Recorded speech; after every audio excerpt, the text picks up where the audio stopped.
Hey there, welcome to saas.unbound podcast. I'm your host, Anna Dana, head of growth at saas.group. Here we acquire buying wonderful SaaS businesses to take them to the next level. And here I chat with inspiring founders and experts to get an inside scoop on how they made their business a success. So today with me is Arnaud, founder of ScaleList, sales enabling software that allows salespeople to easily create and organize email lists right from Sales Navigator. Exactly. Welcome. Thank you so much. Thank you for having me.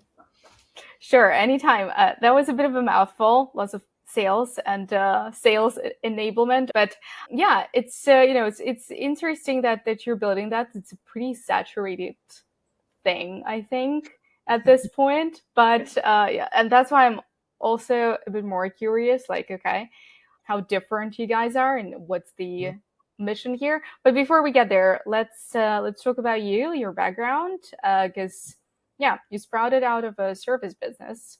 So what's the journey there? Yeah, so to go back to my background, so first of all, you and I, we live in the same region. Even if we are Caucasian, we live in the same region. So you live in Vietnam, I live in Singapore. I arrived in Singapore 9 years ago, so it's been quite some time already. Time flies; it's insane.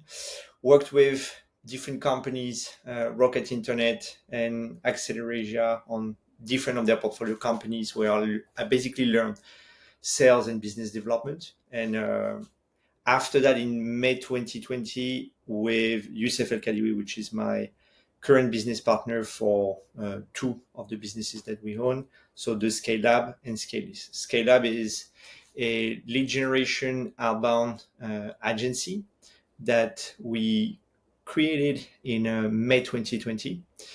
And since Jan this year, so for the past 3 months, I would say, we kind of retired from that company after running it for almost 5 years. And the reason why we transitioned from the service to the SaaS, it's for, multiple reasons, but I think the main one is we always wanted to run a product and grow a product before running ScaleLab. And the creation of ScaleList happened in, I would say it's a segmented creation. So in end of 2022, early 2023, we started to build the product. I was almost not involved in the product creation, in the sense that Youssef was mostly running that show, and I was still like full on the Scale Up, the agency. And then throughout 2023 up until March, April 2024, which is about a year ago, we kind of ran two businesses at the same time, which is, to be very honest, very, very, very difficult. And I don't recommend anyone to do that, because it's just a recipe for disaster, because you don't have the time to properly manage your service business, and you don't have the time to properly manage your SaaS. And plus, you have a lot of frustration because you don't want to invest a lot of time in your service business, but you have to, because that's what pays the bill and all the employees and etc. etc. So in 2024, we were in Bali together with Youssef, and we were like, okay, we need to make a transition here. And by the end of Q3 2024, one of us, we need to pay one of the two salaries out of ScaleList. And then at the end of Q4, we are together under the payroll of ScaleList. So that was the goal, and we did it, which was cool, actually, because that was one big milestone of 2024 for us, and also making sure that we can start 2025 with a project that was exciting us, and also not having to continue running the service business anymore. Okay, yeah, that's pretty interesting. That was, I think, when you're bootstrapped, you don't really have, just enormous amount of time to kind of think and iterate and like get to a perfect point and when to transition. So if you want to like really focus on something, that's just, one leap that you're supposed to take. Also very curious because, well, yes, you're right. We're in the same part of the world. Oh my God, it does not happen very often. So like this podcast usually run very late at night. So I'm very happy to do it at 1 p.m. But yeah, I'm curious why Singapore? You're not the first. I think you're like maybe third or fourth founder operating out of Singapore. Any like benefits? Why Singapore? I mean, yes, you have a lot of benefits living in Singapore, but to really give you the full story, if you want the full story, I did not plan to go to Singapore originally.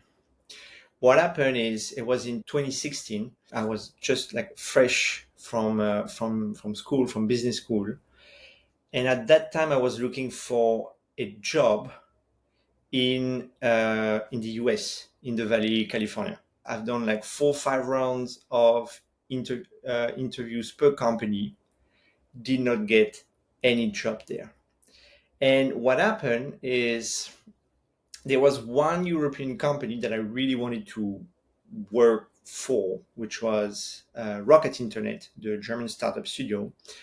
And I was like, okay, US apparently doesn't want me. So maybe I'm going to try and apply for a job in Berlin at Rocket Internet. I did. The HR at Rocket replied to me and said, look, that position that you wanted, actually, this is not open in Berlin anymore, but it's open in Singapore. And then I said, yes, why not? I mean, I'm I'm open to more or less anything. I'm 24 years old and whatever. So I apply, I get the job. And it was December 2016. And they say, okay, can you be in Singapore in 3 weeks? And I was like, okay, guys, no problem. And I arrived in Singapore January 2017. Then I worked there for them for like about like more than a year. And then when you understand that you can travel more or less everywhere from Singapore, which is the perfect hub.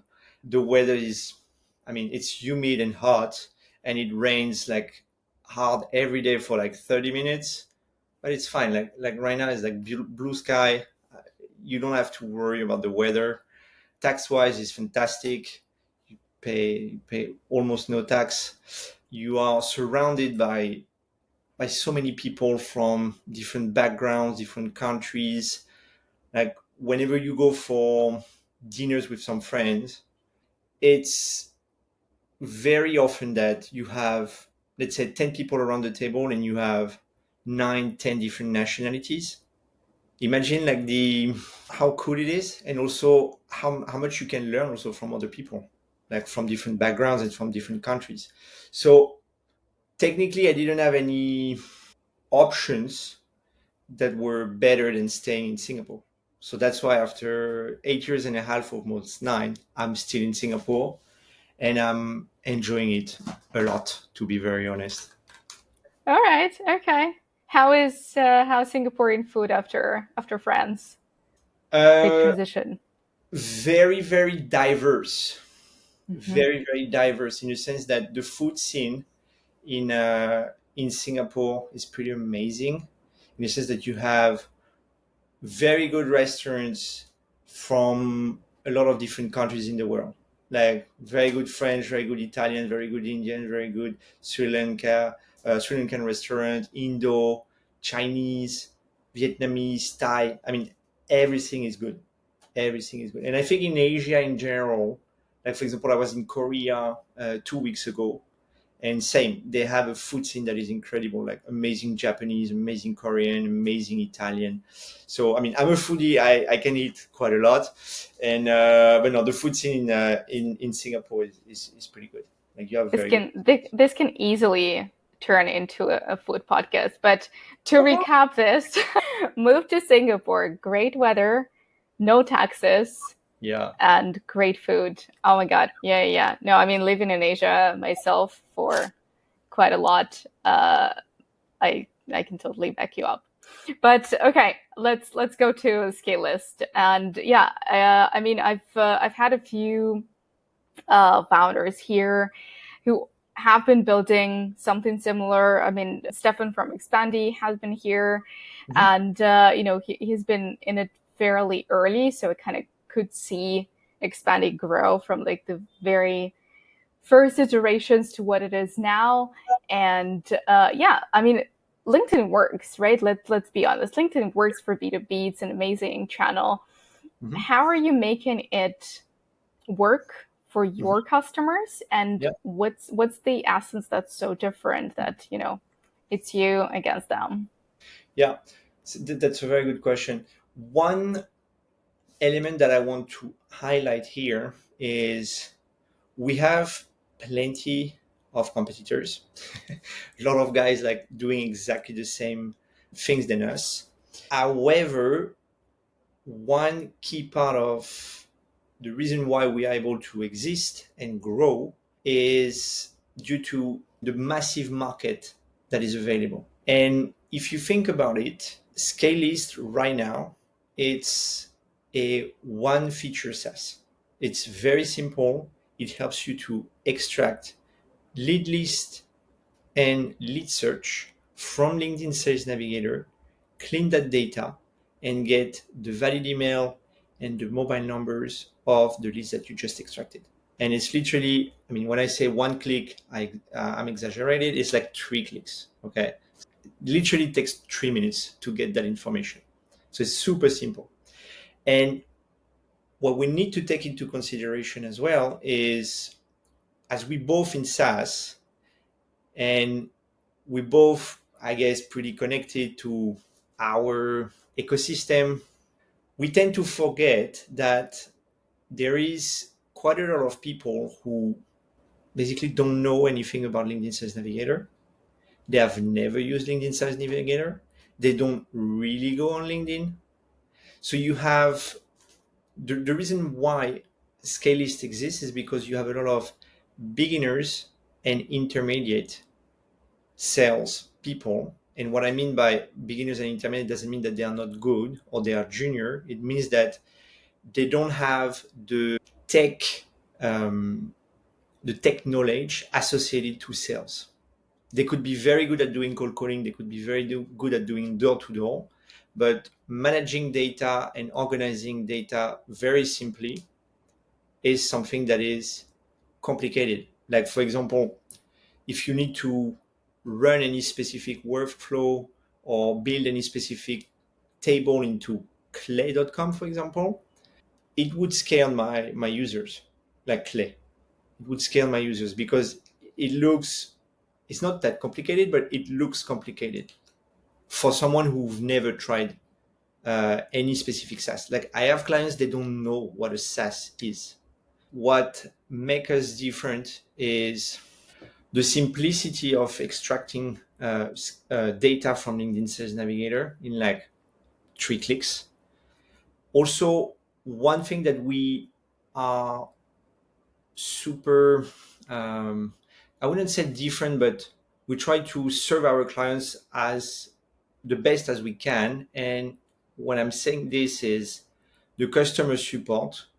I mean, I'm always, customer support is me, and I'm always on it, except when I sleep. But I try to provide bespoke answer as much as I can to our user.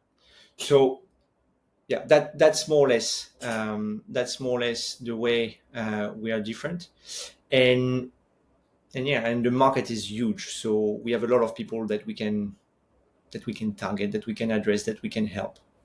Okay. All right. I had this conversation with Jason Cohen from WP Engine, and that's exactly what he said. Like, when you're so small, you have this very unique ability to differentiate by just being there. You are the customer success, the customer support. So giving that extra layer of attention to your customers can actually make you very different, make you very relatable, and all that. But it's interesting also what you said about like people not understanding what SaaS is, and also being in that bubble, I can also get into that headspace sometimes. But it's not. It's definitely not about the age, and especially living in Asia right now, I used to always think that, oh my God, like all those companies that say we want to digitalize your business, and like, oh my God, that's such a weird like idea. Everything is digital, everyone knows what it is, everything is on your laptop. But I mean, there are so many businesses that have like zero digitalization, Yeah. especially here in this part of the world. So yeah, I think what you were doing, like simplifying stuff, and I mean, I'm honestly not very tech savvy, and I'm not even in sales that much, but I think I could, yeah, that's something that could really draw me to a tool, because it's simple. Like, Mhm. I mean, we're on Riverside, and the initial decision for using Riverside was because back then when I was starting on it, it Mhm. literally had two buttons: start and stop. That's it. Perfect. Yeah. So I think, yeah, for like this kind of early stage validating the idea, this is a good thing to start with. Mhm. Okay, you're also bootstrapped, right? I think we kind of touched So, upon that a little bit. Yeah. so we're not fully bootstrapped. I want to specify Okay. this. Yeah. So we stayed bootstrapped until Jan this year, and Mm-hmm. we raised a tiny bit of money Mm-hmm. from from an investment fund in the US named Tiny Seed. Okay. It's an accelerator, yes. So we're part of their program, and one of the main reason we did it is first because the partners at Tiny Seed, they have pretty important background in the SaaS Mm-hmm. industry, and also we can tap on their network. We can ask a lot of questions to them. That's one thing, and the second is to come back to what we discussed earlier.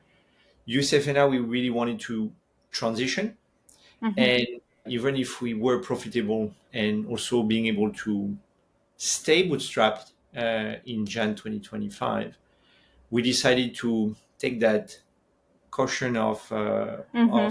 of cash to be able to be like, okay, whatever happened, we can stay the way we are, and it's gonna work, and we have the cash, whatever happens.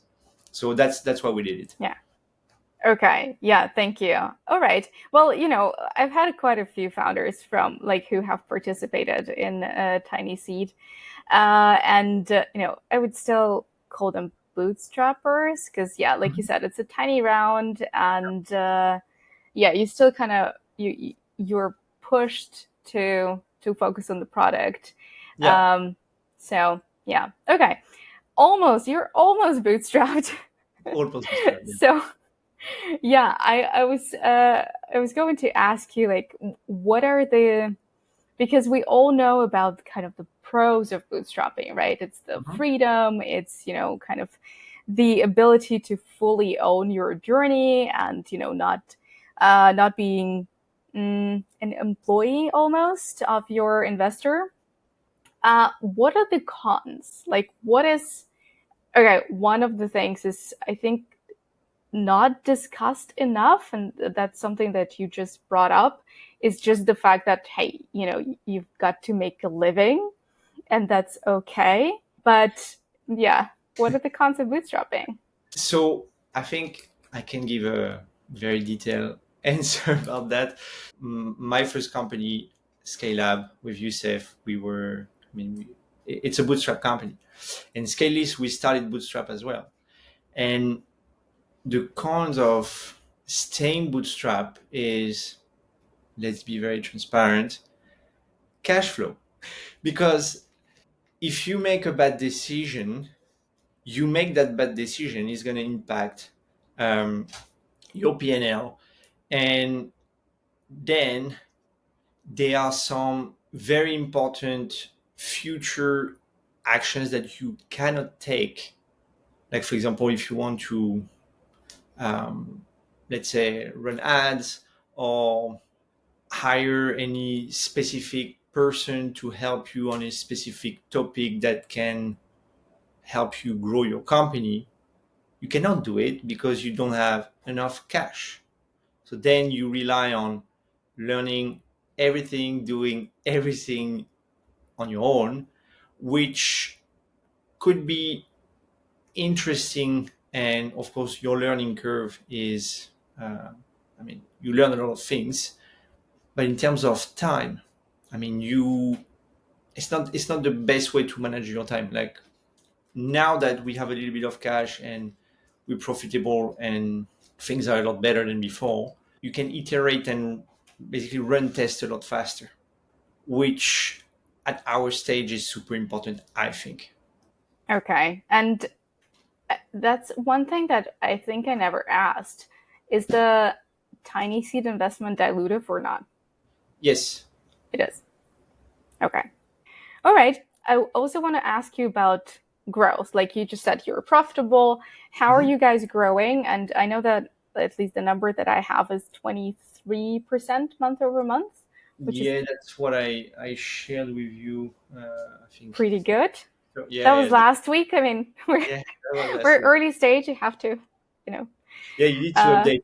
We right? always stay between 19 to 25% usually month over month. Okay. All right. So So, what are the growth channels, and what have been the most successful experiments? yeah. So one thing that actually Youssef, my business partner, really started in about, it was Jan 2024. So Jan 2024, I was still investing 100% of my time on the agency, and it was, I would say, 40, 60, 50, 50, around that. And he said, okay, I'm going to start recording YouTube videos, make sure that they are SEO oriented, so we can rank whenever people are asking questions on Google or YouTube. And let's see if we're able to drive traffic to the website. So he did this. I don't remember exactly how many videos, but he recorded, but quite a few from Jan to May 2024. And so we catch up in Bali. We are both with a strong desire of not running the service business anymore. And then we're like, okay, let's check ScaleList numbers. Let's check how the YouTube videos are working. And also, let's double check where is our traffic coming from, because whenever somebody signs up on the website, you can, if they, of course, tick the box, you can know if they discovered us, let's say on Google, on YouTube, on LinkedIn, and other different channels that we share as well in that particular drop-down menu. And we realized that I think it was 53 or 54% of the users, and then the subscribers, I think it was like 48% at that time, were coming from YouTube. And we were like, all right, there is something that we need to do a lot more. So, and I think that week was pivotal for us because we realized, okay, we need to double down on YouTube. We need to do more YouTube videos. We need to be better at doing YouTube videos. And since then, we have been posting a lot more regularly. I also started to post on our channel, so on the ScaleList YouTube channel. And the videos that we are posting there are mostly related to LinkedIn Sales Navigator. So it's like middle of funnel and bottom of funnel type of content related to LinkedIn and LinkedIn Sales Navigator. We have a few top of funnel about LinkedIn and about LinkedIn Sales Navigator as well, but it's for people to learn as much as possible about that platform.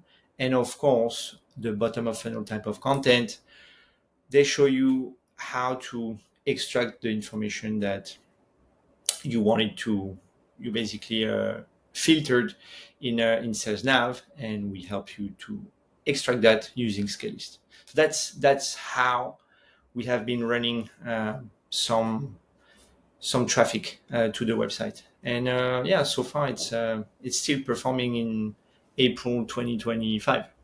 Where is the second half of the traffic coming from? So multiple acquisition channels. So we have, of course, Google search. Uh, the thing is, I talked to some users and some subscribers, actually some clients, asking them, "Hey, how did you find us?"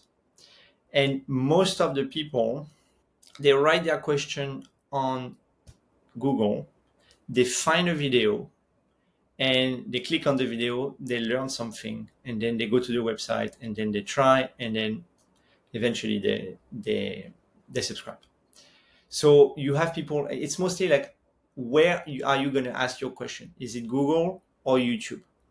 But yeah. So to come back to your question, Google search, a little bit of the Chrome Web Store, LinkedIn as well, because Youssef and I, we are quite active on LinkedIn. We post weekly on LinkedIn and for quite some time. So we are identified already for quite a few years now.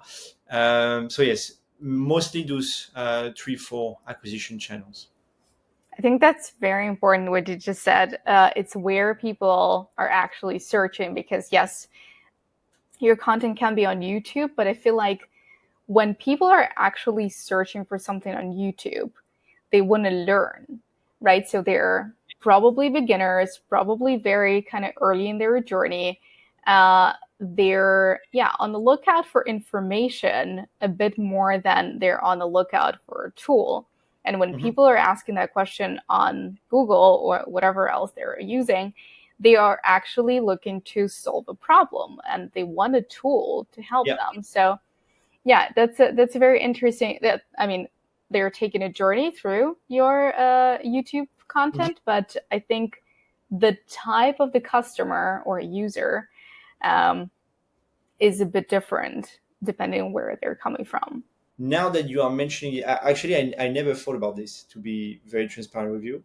And now that you're mentioning it, there is an Australian client, so the same guy that I was mentioning earlier, who showed me exactly how he found us. So, right, he wrote his question on Google, then was able to find a video, and then he purchased the solution. So, I mean, that is matching what you're saying. But now I'm going to be a lot more. I mean, I'm going to try to understand what people were looking for when they were on Google. Is it information or a solution? Yeah. No, I'm just, if I can just drop my 2 cents there. Yeah, please. It's not the first time when we're discussing, kind of growth for YouTube. And I keep seeing that, whenever it's a acquisition of a user or Yeah. even a customer, Hmm. there is a lot of churn happening because maybe it wasn't about the solution. It was just about like doing something they needed for their job, and kind of your tool seemed, Was it just kind of was there, so they're on the lookout for like information on how to do something, but not necessarily what is the best thing I can use to solve that. there. Okay. But that's just something I'm noticing. Maybe it's not right. Maybe, if you're listening, come back to us. I don't know if that helps immensely. But anyway, you also told me that part of the customers are enterprise customers, Yeah. and I wonder how you're getting them, and at this early stage, how big of an effect they have on the company, on the roadmap, and if those customers are in our region of the world or somewhere else, because I think that's also something that could make a difference. That's two very good questions. I would say 90% of our enterprise clients are in the United States. And the way they hear from us is either word of mouth, or I've been connected with them on LinkedIn and they see my content, or it's YouTube. But what's interesting with them is, on our website, we have, of course, on our pricing page, we have our 3 types of pricing, and we have the custom type of package that bigger companies, if they want a lot of volume, can reach out to us. And most of the time is via the website. I don't reach out to them. So they go on the website, they answer some questions through the form that we provide them when they click on contact sales on the website. They book my calendar. We have a conversation. Of course, you need to sell them something, in the sense that during that conversation with them, I need to make sure that they trust me. I need to make sure that they understand how the tool works. They also need to I also need to make sure that the tool like ScaleList is a fit for them, because like one element as well with enterprise, and that's something that I'm seeing more and more. One thing interesting is that enterprise sometimes they don't need an enterprise package, simply because they think themselves as big. They don't look at your pricing page in details. They're like, okay, I'm big. I want something big. I click on contact sales. I want to talk to someone. That's how they think. And like, for example, the guy I talked to yesterday, based in Seattle. So that type of big company based in Seattle, he booked a call with me. He thought he needed an enterprise, but no, he's going to start with a scaler with 5,000 credits, because he doesn't need more. And he's going to test the solution with a scaler. And then if we deploy the solution to more people in his department, then maybe we're going to see and think about an enterprise package. However, sometimes we have random, like, for example, one of one of our enterprise client is a printing company in the middle of nowhere in the US. And the guy was very clear about what he wanted. Like, I want X number of credit per LinkedIn Sales Navigator license. I want that by tomorrow. Can you do it? Yes, we can. Okay, let's do it. And then you start. So most of the time they reach out to us. I still need to make sure that they trust me and that they understand the solution. And then, yeah, they become clients. But we don't do any specific effort to target them at the moment. All right. And do they change your product in a way? Like, do they have some specific requests? Yes, they do. So because we are having bigger clients, I think this is November, December 2024. So it's quite new, but we have more and more.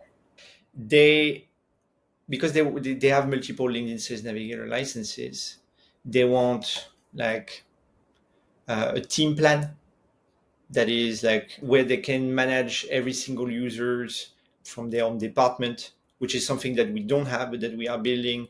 They want also specific integrations. So at the moment we are building integrations with CRMs, but because they ask for it, and we have more and more people asking for it as well. So we had the inquiries from the enterprise clients saying, hey, we want a Salesforce integration. We want a HubSpot integration. We want a Pipedrive integration. Okay, those X number of guys, they want an integration. Who else among the hundreds of clients that we have, who else want an integration? And then everybody raised their hand. You're like, okay, we need to build them. So that's more or less how we proceed and how we are able to make the business evolve. Okay. Yeah, that makes sense. All right. Okay. I just have maybe a couple more questions. The usuals here. And yeah, I mean, you guys are fairly early, and it seems like, by dropping a few hints here and there, you're growing very nicely. Mhm. But yeah, what has been the biggest win and the biggest failure? And it can be for you personally in the company or for the company itself. The biggest win. That's I think the biggest win is YouTube. I mean, in terms of betting on one acquisition channel, not knowing what we were doing, and specifically for Youssef because he started it, not knowing what he was doing, and betting on it, learning bit by bit how to improve things along the way, and then analyzing things after like 4 or 5 months and be like, okay, this is working a lot better than other channels. Let's just double the work that we are doing there to make sure that we generate even more. So I think that is our biggest win in terms of acquisition. And maybe a complement of this one is, on a personal level, is being able to be in business right now in 2025 with the same business partner for the past 5 years. And something that I've never shared that previously, we never had any fight in 5 years, any fight, which is, I think, I feel lucky to be able to work with one of my best friends and be able to work from wherever I want, make decent money, and yes, and being happy to sit at my desk on a daily basis. So that's my second biggest win. And a failure, I mean, we learn from failures, so I think they are all good. But I think one failure is learning too late how to prioritize your time properly and take actions on what really matters, and really move the business forward. And I'm going to give you some details there. Whenever you start a company, your number one goal is to generate revenue, right? And you need to learn all the different other aspects related to the business: finance, HR, marketing, etc., etc. But when you're small, you need to be able to prioritize your time properly and not have a to-do list with 15,000 tasks to do. But you need to be able to allocate sufficient amount of time on the priority number one. And you also need to, on purpose, put on the side the rest. And I think I did it. Now I'm doing it. But I learned that through multiple failures and working on the wrong stuff at the wrong time. And I think being able to assess your time and the task that you are working on as an entrepreneur, but also for anyone, it is so important, because when you work on the right task, it compounds. When you work on the wrong task, you're wasting time and you're wasting money as well. And so I think that was not it was my biggest learning Yeah. over time. Okay. Yeah, that's great. I mean, it's always about, I'm asking about failures, but honestly, the kind of the purpose of the question is what can we learn here? Mhm. And how you got out of something that could possibly be a failure. But all right, that works. I think that's a great one to share. Even like, I think sometimes here in this part of the podcast, we tend to kind of go back to something that's a bit more like common sense. But I feel like it's like with all the business books and like all the self-help kind of books, you tend to know all of this stuff, but you're like in your tunnel, Exactly. and then you just need to be reminded of it. Like, you know exactly what you need to do to be fit and healthy. Does that mean, and I'm sure a lot of people know that, does that mean that everybody does it? No. So that's exactly the same. Like, you know that what you need to do to stay focused and work on the same on the right thing at the right time. Does that mean that you apply it? No. And I did not do that for months. It's a lot of disciplines. It's a lot of consistency. It's a lot of focus and be like, no, I won't do that because there is no leverage here. And you need to understand that notion of like the definition of leverage and how it applies to your business, because otherwise you're screwed and you keep on working on the wrong stuff. Yeah, It's not absolutely. easy. It's not easy. But No, practice makes perfect, I think. hopefully. All right. The last question is always about a hack, right? So it can be anything, can be something that works for you on a personal founder level, Mhm. or something that works for the company and you think other founders could benefit from. One thing that works for us and that I implemented probably 3 months ago is every person that subscribe or cancel his ScaleList subscription, I need to talk to them. And I connect with everyone, or I email everyone, basically.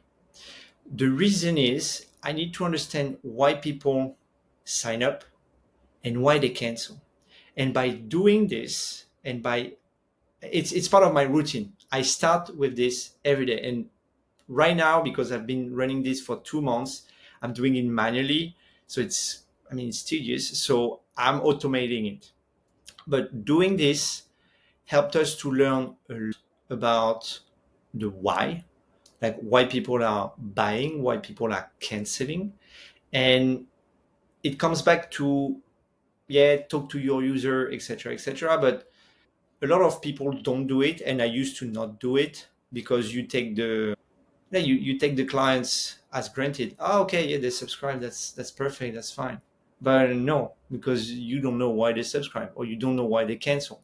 And I started doing this after catching up with the founders of Scrapping Bee. I don't know if you know them or if you have interviewed them. Absolutely. Yeah, so I met with them physically. They are also a tiny seed company. I met with them in the US last December, and I was already taking those type of actions with the paying and and the people who unsubscribe, but I was not doing it very regularly. And one of the founders of Scrapping Bee told me, "Look, it's been 5 years that I'm in business. They do 5 million AR or something like that," and he said, "I'm still doing this." So you have been doing you're in this business for like 8 months and you don't do it consistently, dude, not good. And I was like, okay, I'm gonna do it consistently. And I started doing this, and wow, like you learn a lot. So yeah, that's one piece of knowledge slash hack that I'm happy I started to execute. Okay. Yeah, no, it makes great sense. I mean, always stay closer to your customers. Always try to understand why they're there. Actually, just yesterday, I had a podcast with another founder who also shared a little hack, and I think it may relate to what you just said a little bit. Is that on their sign in button, they also have a drop down Mm-hmm. where it basically gives you an option to say why you're signing up for Mm-hmm. a tool. And yeah, it's like I'm signing up because I'm new and this looks like something that could help me. I'm signing up because I want to switch from what I have right now, yada yada yada. So it basically, yeah, gives them the reason right away. It's automated and also helps them understand like where in their onboarding process they are. So if it's a new person, maybe they need like to hold hands with the onboarding person and really walk through the entire process. And if they're switching vendors, then they're probably already advanced. They don't need to learn the basics. And I thought that was very, very smart and also automates this kind of like first step of the conversation. And Uh-huh. then you can start where it makes sense. Interesting. And did they make that specific step compulsory? Like you Yeah, cannot. I think so. Okay. That's a good question. But I'll So send you the link. You can yeah, check yeah, yourself. send me the link because I thought about that. We thought about that, and we were like, yeah, maybe we should not make it compulsory because it's going to create more frustration. So then we send a form.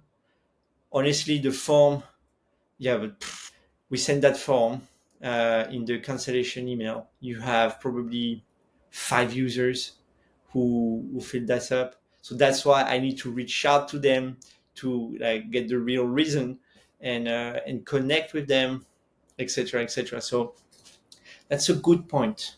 That's a good point. Yeah, please share me that link. Sure. I want to experiment this. Happy to share. See, that's why the podcast exists, because hey, some Yeah, founders can learn from the others, and I can learn from all of you and then share it. So yeah, thank you so much for sharing your story and the way you grow. And yeah, I will be looking closer, I guess, at what you're doing on YouTube, because well, quite a few brands are starting to be a bit more active there, because well, video content is booming, and LinkedIn is becoming this business TikTok kind of thing. So it's really doing something, and I'm very curious how it's going to affect the businesses. But thank you for yeah, having me. Thank you so much for sure. your time. Anytime. And I hope we're doing it again sometime, and see where you land next year. Yeah, definitely. And if you come to Singapore, for sure, please reach out. And Some, I will do exactly the same if I go to Danone. No worries. yes. Okay. Yeah. Sounds good. All right. Thank you so much. Thank you. Take care.